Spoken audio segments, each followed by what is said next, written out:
ನಮಸ್ಕಾರ ಎಲ್ಲರಿಗೂ info with Swati ಚಾನೆಲ್ಗೆ ಆತ್ಮೀಯವಾದ ಸುಸ್ವಾಗತ. ಎಲ್ಲ ಗೃಹಲಕ್ಷ್ಮಿಯ ಮಹಿಳೆಯರಿಗೆ ಒಂದು ಅದ್ಭುತವಾದಂತ ಗುಡ್ ನ್ಯೂಸ್ ಇದೆ. ಇದು ನಿಮಗೆ ಗವರ್ಮೆಂಟ್ ಕಡೆಯಿಂದ 1,00,000ವರೆಗೂ ಸಾಲ ಕೊಡುವಂತ ಒಂದು ಹೊಸ ಯೋಜನೆ ಬಂದಿದೆ.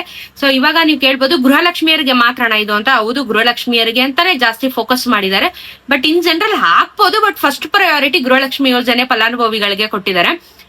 ಗೃಹಲಕ್ಷ್ಮಿ ಸಂಘದ ಏನಾದ್ರೂ ಅಪ್ಡೇಟ್ ಬಂದಿದ್ಯಾ ಅಥವಾ ಇದು ಅದು ಎಲ್ಲ ಒಂದೇನಾ ಅಂತ ಅಂದ್ರೆ ಇಲ್ಲ, ಇದೇ ಬೇರೆ ಅದೇ ಬೇರೆ. ಸೊ ಗೃಹಲಕ್ಷ್ಮಿ ಸಂಘದ ಬಗ್ಗೆ ಇಲ್ಲಿವರೆಗೂ ಯಾವುದೇ ರೀತಿಯಾಗಿರುವಂತ ಅಪ್ಡೇಟ್ಸ್ ಗಳು ನಮ್ಗೆ ಬಂದಿಲ್ಲ. ಬಟ್ ಅದು ಬಿಟ್ಟು ರೀಸೆಂಟ್ ಆಗಿ ಡಿ.ಕೆ.ಶಿ ಅವರು ಒಂದು ಅನೌನ್ಸ್ಮೆಂಟ್ ನ ಮಾಡಿದ್ರು. ಮಹಿಳೆಯರಿಗೆ 1,00,000ವರೆಗೂ ಸಾಲನ ಕೊಡ್ತೀನಿ ಅಂತ ಹೇಳ್ಬಿಟ್ಟು. ಸೊ ನಿಮಗೆ ಸಾಲ ಕೊಡುವಂತ ಹೊಸ ಒಂದು ಯೋಜನೆನ ಈಗ ಒಂದು ನಿರ್ಮಾಣನ ಮಾಡಿದ್ದಾರೆ. ಇದು ಬರೀ ಮಹಿಳೆಯರಿಗೆ ಮಾತ್ರ, ಗಂಡ್ ಮಕ್ಳಿಗೆ ಇಲ್ಲ, ಬೇಜಾರ್ ಮಾಡ್ಕೋಬೇಡಿ. ಸೊ ಗೃಹಲಕ್ಷ್ಮಿ ಸಂಘಕ್ಕೂ ಅಥವಾ ಈ ಒಂದು ಯೋಜನೆಗೂ ಸಂಬಂಧ ಇಲ್ಲ, ಅದೇ ಬೇರೆ ಇದೇ ಬೇರೆ. ಸೊ ಹಾಗಾದ್ರೆ ಈ ಸಂಘದಲ್ಲಿ ಏನೆಲ್ಲ ಅಡ್ವಾಂಟೇಜ್ ಇದೆ, ಯಾವ ರೀತಿ ಯಾವ ಒಂದು ಬೇಸಿಸ್ ಮೇಲೆ ಸಾಲನ ಕೊಡ್ತಾರೆ, ಯಾರಿಗೆಲ್ಲ ಸಾಲ ಕೊಡ್ತಾರೆ, ಎಷ್ಟರವರೆಗೂ ಕೊಡ್ತಾರೆ ಎಲ್ಲಾನು ವಿಡಿಯೋದಲ್ಲಿ ತಿಳಿಸ್ಕೊಡ್ತೀನಿ. ಚಾನೆಲ್ ನ ಸಬ್ಸ್ಕ್ರೈಬ್ ಮಾಡ್ಕೊಂಡು ವಿಡಿಯೋನ ಕಂಟಿನ್ಯೂಸ್ ಆಗಿ ವಾಚ್ ಮಾಡಿ. ಯಾಕಂದ್ರೆ ಸಾಲ ಬೇಕಾಗಿರೋರು ಆರಾಮಾಗಿ ಪಡಿಬಹುದು. ಯಾಕಂದ್ರೆ ಅಷ್ಟೊಂದು ದೊಡ್ಡ ರೂಲ್ಸ್ ರೆಗ್ಯುಲೇಷನ್ಸ್ ಗಳು ಏನೂ ಇಲ್ಲ. ಸೊ ಈಸಿ ಆಗಿದೆ, ನೀವು ಕೂಡ ಅಪ್ಲಿಕೇಶನ್ಸ್ ನ ಹಾಕ್ಬೋದು. ಆಲ್ರೆಡಿ ಅಪ್ಲಿಕೇಶನ್ಸ್ ಗಳು ಓಪನ್ ಆಗಿದೆ. ಜೂನ್ ಇದಕ್ಕೆ ಕಡೆಯ ದಿನ ಆಗತ್ತೆ. ಅಂದ್ರೆ ಜೂನ್ ಲಾಸ್ಟ್ ಏನಿದೆ, ಜೂನ್ ಕೊನೆ, ಅದು ಲಾಸ್ಟ್ ದಿನಾಂಕ ಈ ಅಪ್ಲಿಕೇಶನ್ಸ್ ನ ಹಾಕೋದಿಕ್ಕೆ. ಜೂನ್ ವರ್ಗು ನಿಮ್ಗೆ ಕಾಲಾವಕಾಶ ಇದೆ. ಇವಾಗ ಇನ್ನು ಮೇ ಅಲ್ಲಿ ಇದೀವಿ, ಮುಂದಿನ ತಿಂಗಳವರೆಗೂ ನಿಮ್ಗೆ ಕಾಲಾವಕಾಶ ಇದೆ, ಅಪ್ಲಿಕೇಶನ್ಸ್ ಗಳನ್ನ ಹಾಕ್ಬೋದು. ಹಾಗಾದ್ರೆ ಈ ಯೋಜನೆ ಯಾವುದು ಅಂತ ಹೇಳಿದ್ರೆ, ನಿಮಗೆ ಈಗ ಭೂರಹಿತ ಮಹಿಳೆಯರಿಗೆ ಕೃಷಿ ಕಾಮಗಾರಿಗೆ ಮೊದಲ ಆದ್ಯತೆ. ಅಂದ್ರೆ ಏನು ಅಂತ ಅಂದ್ರೆ ಬೇಸಿಕಲಿ ಕೃಷಿ ಮಾಡಬೇಕು ನಾವು ಅಂತ ಯಾರಾದ್ರೂ ಮಹಿಳೆಯರು ಇದ್ರೆ, ಫಾರ್ಮಿಂಗ್ ಗೆ ನಾವು ಇಳಿತೀವಿ ಅಂತ ಅಂದ್ರೆ ನಿಮಗಳಿಗೆ ಈ ಒಂದು ಯೋಜನೆ ಅಂಡರ್ ಅಲ್ಲಿ ಸಾಲನ ಕೊಡ್ತಾ ಇರುವಂತದ್ದು. ಸೊ ಫಾರ್ಮಿಂಗ್ ಮಾತ್ರ ನೀವು ನಾನು ಗಾರ್ಮೆಂಟ್ಸ್ ತೆಗಿತೀನಿ ಅಥವಾ ನಾನು ಟೈಲರಿಂಗ್ ಮಿಷಿನ್ ತಗೋತೀನಿ ಅಂದ್ರೆ ನಿಮ್ಗಳಿಗಿಲ್ಲ. ನಿಮಗೆ ಲ್ಯಾಂಡ್ ತಗೊಂಡು ನೀವು ಅಲ್ಲಿ ರೈತರ ಕೆಲಸ ಮಾಡ್ತೀನಿ, ಫಾರ್ಮಿಂಗ್ ಮಾಡ್ತೀನಿ ನಾನು ಅಂತ ಇದ್ರೆ ಮಾತ್ರ ನಿಮ್ಗಳಿಗೆ ಸಾಲನ ಕೊಡ್ತಾರೆ. ಯಾವ ಯಾವ ಕ್ಯಾಟಗರಿಗೆ ಕೊಡ್ತಾರೆ, ಎಷ್ಟು ಕೊಡ್ತಾರೆ ಎಲ್ಲರೂ ಹೇಳ್ತೀನಿ ನಾನು. ಸೊ ಈ ಒಂದು ಬೇಸಿಕ್ ಆಗಿ ಈ ಯೋಜನೆ ಅಂಡರ್ ಅಲ್ಲಿ ಏನೇನಿರುತ್ತೆ, 20 ಲಕ್ಷದಿಂದ 25 ಲಕ್ಷದವರೆಗೆ ಆರ್ಥಿಕ ನೆರವು. 1 ಲಕ್ಷ ಸ್ಟಾರ್ಟಿಂಗ್ ಪ್ರೈಸ್, ಬಟ್ ಇದು ನಿಮ್ಗೆ 25 ಲಕ್ಷದವರೆಗೂ ನಿಮ್ಗೆ ಸಾಲ ಕೊಡ್ತಾರೆ. 1 ಲಕ್ಷದಲ್ಲಿ ಜಮೀನ್ ತಗೊಳಕ್ ಆಗೋದಿಲ್ಲ ಅಥವಾ ಜಾಗ ತಗೊಳಕ್ಕೂ ಆಗೋದಿಲ್ಲ. 20ರಿಂದ 25 ಲಕ್ಷದವರೆಗೂ, 1ರಿಂದ 25 ಲಕ್ಷದವರೆಗೂ ನಿಮಗೆ ಒಂದು ಲೋನ್ ನ ಕೊಡ್ತಾರೆ. ಗೌರ್ಮೆಂಟ್ ಕಡೆಯಿಂದ ಸ್ಯಾಂಕ್ಷನ್ ಮಾಡಿ ಕೊಡ್ತಾ ಇದ್ದಾರೆ. 50% ಸಂಪೂರ್ಣ ಬಡ್ಡಿ ರಹಿತ. ಇದ್ರಲ್ಲಿ ಏನು, ಫಾರ್ ಎಕ್ಸಾಂಪಲ್ ಇವಾಗ ಒಂದು 20 ಲಕ್ಷ ಸಾಲ ಸಿಕ್ಕಿದೆ, ಅದ್ರಲ್ಲಿ 50% ಅಂದ್ರೆ 10 ಲಕ್ಷಕ್ಕೆ ನೀವು ಫ್ರೀ ಆಗಿ ಸಬ್ಸಿಡಿ ಮುಖಾಂತರ ಕೊಟ್ಟಿರ್ತಾರೆ. ಇನ್ನ ಬರೀ 10 ಲಕ್ಷ ಮಾತ್ರ ನೀವು ಸಾಲದ ರೂಪದಲ್ಲಿ ತೀರಿಸಬೇಕು. ಆದ್ರೆ ಈ 10 ಲಕ್ಷ ತೀರ್ಸೋದಕ್ಕೆ ನಿಮ್ಗೆ ಇಂಟ್ರೆಸ್ಟ್ 6% ಇರುತ್ತೆ. 6% ಇಂಟ್ರೆಸ್ಟ್ ಅಲ್ಲಿ ನೀವು 50 ನೆಕ್ಸ್ಟ್ 50% ಏನಿರುತ್ತೆ, ಆ 50% ನ 6% ಇಂಟ್ರೆಸ್ಟ್ ಅನ್ನೋ ಹಾಗೆ ನೀವು ಸಾಲನ ತೀರಿಸಬೇಕಾಗತ್ತೆ. ಸಬ್ಸಿಡಿ 10 ಲಕ್ಷ ಸಬ್ಸಿಡಿಯಲ್ಲೇ ಉಳಿತಲ್ಲ ನಿಮಗೆ, 10 ಲಕ್ಷ ತೀರ್ಸ್ಬೇಕಷ್ಟೇ. ನೀವು ಎಕ್ಸಾಂಪಲ್ ಹೇಳಿದ್ದು ನಾನು. ಬಟ್ ನೀವು ಎಷ್ಟೇ ಲೋನ್ ಸ್ಯಾಂಕ್ಷನ್ ಆದ್ರೂ ನಿಮ್ಗೆ 6% ಲೋನ್ ಇದು 6% ಇಂಟ್ರೆಸ್ಟ್ ಇರುತ್ತೆ. ಆ ಇಂಟ್ರೆಸ್ಟ್ ಮೇಲೆ ನೀವು ಈ ಲೋನ್ ನ ತಗೋಬಹುದು.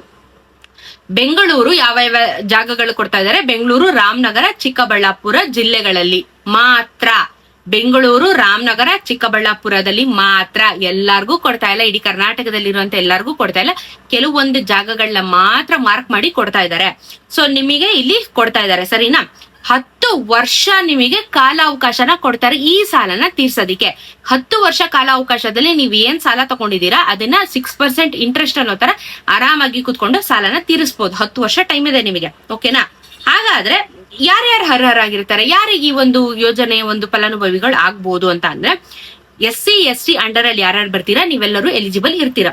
ಭೂರಹಿತ ಕಾರ್ಮಿಕರು ಅಂದ್ರೆ ನಿಮ್ ಫ್ಯಾಮಿಲಿಯಲ್ಲೇನೆ ಯಾವ್ದೇ ರೀತಿಯಾಗಿರುವಂತ ಜಮೀನು ಅಥವಾ ನೀವು ಕೃಷಿ ಮಾಡ್ತಾ ಇದೀನಿ ಅನ್ನೋ ತರ ಲ್ಯಾಂಡ್ ಇರಬಾರ್ದು. ನಿಮ್ದಾಗಿರ್ಬೋದು, ನಿಮ್ ಹಸ್ಬೆಂಡ್ ಆಗಿರ್ಬೋದು, ಯಾರ್ದು ಇರಬಾರ್ದು. ಅಂದ್ರೆ ಬೇಸಿಕಲಿ ಫಾರ್ಮರ್ ಬ್ಯಾಕ್ ಗ್ರೌಂಡ್ ಇರಬಾರ್ದು ನಿಮ್ಗಳಿಗೆ.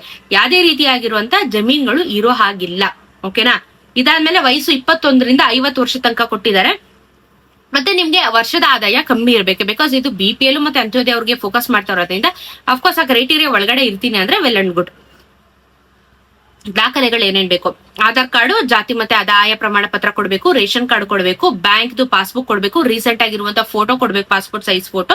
ಆಮೇಲೆ ನನ್ನ ಹತ್ರ ಯಾವ್ದೇ ರೀತಿಯಾಗಿರುವಂತ ಜಮೀನ್ ಇಲ್ಲ ಅಥವಾ ನನ್ನ ಹತ್ರ ಯಾವ್ದೇ ರೀತಿಯಾಗಿರುವಂತ ಒಂದು ಕೃಷಿ ಯಾವ್ದು ನಾನು ಏನೂ ಮಾಡ್ತಾ ಇಲ್ಲ ಅನ್ನೋದ್ರೆ ದೃಢೀಕರಣ ಪತ್ರನ ಕೊಡ್ಬೇಕು. ಇದನ್ನ ನೀವೆಲ್ಲ ಹೋಗಿಸ್ಕೊಂತೀರಾ ಅಂತ ಅಂದ್ರೆ ನಿಮ್ಮ ತಾಲೂಕ್ ಪಂಚಾಯಿತಿಯಲ್ಲಿ ನಿಮ್ ಬಗ್ಗೆ ಗೊತ್ತಿರುತ್ತೆ. ಬಂದು ವೆರಿಫಿಕೇಶನ್ ಮಾಡಿ, ಓಕೆ ಇವ್ರ ಹತ್ರ ಯಾವ್ದೇ ರೀತಿಯಾಗಿರುವಂತ ಜಮೀನು ಏನೂ ಇಲ್ಲ, ಇವರು ಜಸ್ಟ್ ಇದಿದ್ದಾರೆ, ಅವ್ರ ಮನೆ ಮಾತ್ರ ಇದೆ ಅಷ್ಟೇ ಅಂತ ಹೇಳಿ ಒಂದು ಸರ್ಟಿಫಿಕೇಟ್ ಬೇಕಾಗತ್ತೆ. ಇದು ಇಂಪಾರ್ಟೆಂಟ್. ಈ ಸರ್ಟಿಫಿಕೇಟ್ ನ ನೀವು ಇಸ್ಕೊಂಡ್ ಬರ್ಬೇಕು. ಇನ್ ಮಿಕ್ಕಿದ ದಾಖಲೆಗಳೆಲ್ಲ ಇಟ್ ಇಸ್ ಫೈನ್. ಆದ್ರೆ ನನ್ನ ಹತ್ರ ಯಾವ್ದೇ ರೀತಿಯಾಗಿರುವಂತ ಜಮೀನ್ ಆಗ್ಲಿ ಅಥವಾ ಕೃಷಿಗೆ ಸಂಬಂಧಪಟ್ಟಿರುವಂತ ಭೂಮಿ ಆಗ್ಲಿ ಯಾವ್ದು ಇಲ್ಲ ಅಂತ ಹೇಳ್ಬಿಟ್ಟು ಒಂದು ನೀವು ಸರ್ಟಿಫಿಕೇಟ್ ನ ಇಸ್ಕೊಂಡ್ ಬರ್ಬೇಕು. ಇದು ನೀವು ತಾಲೂಕ್ ಆಫೀಸಿಗೆ ಹೋಗಿ ಅಥವಾ ನಿಮ್ಮ ಒಂದು ಗ್ರಾಮ ಪಂಚಾಯಿತಿಗೆ ಹೋಗಿ ಈ ಒಂದು ಲೆಟರ್ ನ ತರಬೇಕಾಗತ್ತೆ. ಓಕೆನಾ, ಇದು ಇಂಪಾರ್ಟೆಂಟ್. ಅದು ಕರೆಕ್ಟ್ ಆಗಿ ಡಾಕ್ಯುಮೆಂಟ್ಸ್ ಸಬ್ಮಿಟ್ ಮಾಡಿ ಸರ್ಟಿಫಿಕೇಟ್ ನ ತಗೋಬೇಕು ನೀವು. ಹಾಗಾದ್ರೆ ಎಷ್ಟು ಎಕರೆ ಜಮೀನ ಕೊಡೋದಕ್ಕೆ ಗೌರ್ಮೆಂಟ್ ಸಿದ್ಧ ಆಗಿದೆ?